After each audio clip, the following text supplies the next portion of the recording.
Yo, what's going on YouTube and welcome to Goal Line Hockey. It's Kevin Forte and today we are taking a look as we continue our season preview series videos. We're taking a look at the Colorado Avalanche today as there's a lot of questions going into this season for the Avalanche, as we're going to see another full season without Captain Gabriel Landeskog. So how is this team going to be affected by that? And some of the new guys seem to be boom or bust. We're going to go over some of those guys and, of course, my predictions for this season for the Colorado Avalanche. We're going to go over all of that today. So let's start off with some of the changes to the roster. We're going to see new faces and new places, and some of them landed in Denver, Colorado. Some of the changes here that are pretty notable: Ryan Johansson, who got bought out by the Predators, he's definitely going to have a chip on his shoulder. He stays in the division, going to the Colorado Avalanche. Ross Colton won a couple of Stanley Cups with the Tampa Bay Lightning, and unfortunately the salary cap era is a thing, and that is not different in Tampa. So the Colorado Avalanche are able to pick him off from the Lightning. And another former Tampa Bay Lightning member, Jonathan Drouin, and that is one we definitely have to get to because, he was a highly regarded draft pick by the Tampa Bay Lightning, ended up getting traded to Montreal, and, going to his hometown, everybody thought that might be the spark to get him to that superstar level. It didn't happen, as he kind of really wilted away in Montreal. So the expectations for him coming into Colorado are very different than when he arrived in Montreal.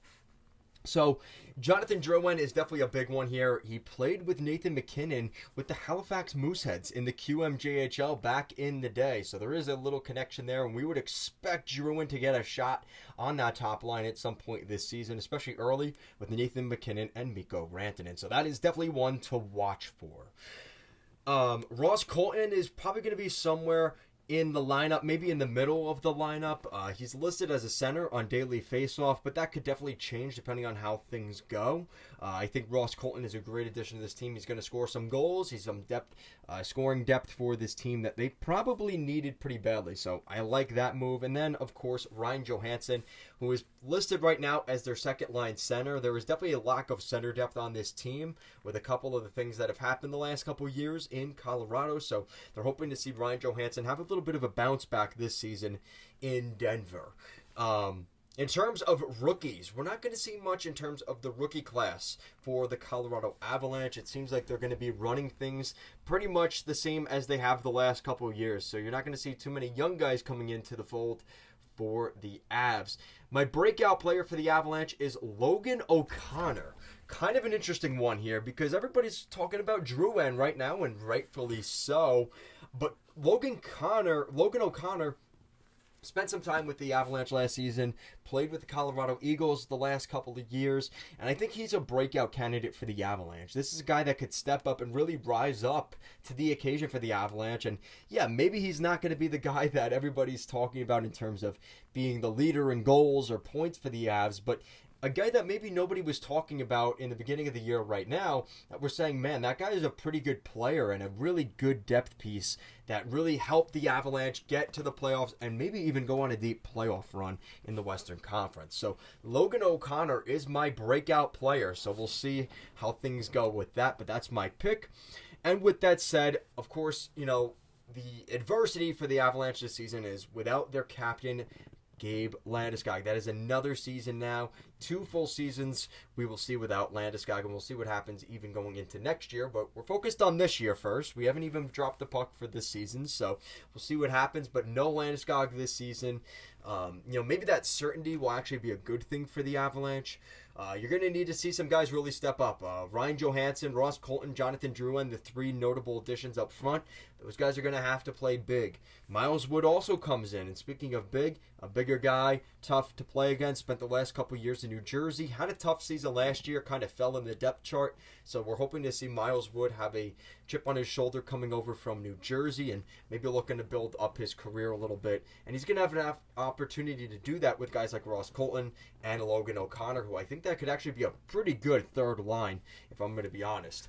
Defense looks practically the same. The only real difference here, instead of having, I guess there was too much of an issue with Jack Johnson and Eric Johnson, so Eric Johnson left the team to go to Buffalo. Of course, that's not the reason, but Eric Johnson no longer in the fold, so you're going to see Devon Tays, Cale Makar, Josh Manson, Bowen Byram, Jack Johnson, and Sammy Girard. I would hope to see a little bit of an improvement for Girard. He's really been the kind of the scapegoat in Colorado the last couple years, so hopefully we see some improvement for him. Bowen Byram, the expectations are high for the former top 5 draft pick a couple years ago. And, oh, man, as an Islander fan, I love Devon Tays, and I hope he continues his success with Cale Makar. As much as I hate that, I also love to see them succeed at the same time. So I'm happy to say that is probably one of the best that top pair defense, one of the best top pairing defensive groups in the entire National Hockey League. So we'll see how things go this season for the Avs. I'm tempering my expectations, but I do think it's going to be a really good season. I think it's going to be the Dallas Stars and the Avalanche really duking it out for that Central Division. And with that, I think they're going to finish with 35 to 40 wins next season. I'm changing that. You know what? I'm changing that. 45 to 50 wins, 105 to 110 points. I think they're going to be right toward the top of the Central Division. I think there's going to be a gap between the haves and the have-nots in the Central with teams like Chicago rebuilding, Arizona rebuilding. I think that's an opportunity for a team like Colorado to really stash away some points and maybe even to win the President's Trophy. We'll see how things go there. Like I said, the changes to this team, Johansson, Colton, Drouin, and Miles Wood were definitely the notable ones. No real big changes on the back end. My prediction for a breakout candidate is Logan O'Connor. And like I said, anywhere between 45 to 50 wins with 105 to 110 points next season. I think they're a lock for the playoffs. We'll see how far they go in the playoffs and if they're able to maybe make any additions before the end of the season. But they need those guys that came in this offseason. They need those guys to step up and really make this team, really give this team some stability. So we'll see what happens. But this is a wild card season for the Avalanche in terms of some of those guys. Can they come in and produce? Because again, you lost a lot of center depth the last couple years, and we'll see if some of these guys are able to rise to the occasion. So that's it for today's video, guys. Make sure to check out our other season preview predictions videos. We're going to be going over all 32 NHL teams, so make sure to check those videos out. Also, make sure to check out our Built Bar sponsorship. We've got a sponsorship. If you use discount code GLH at checkout, you get a pretty good discount off your order, especially if you order 1 or 2 boxes. You get a pretty good, hefty discount, so make sure to use that. If you already buy Built Bars or if you haven't tried them already, they have some really good stuff. So make sure to check that out.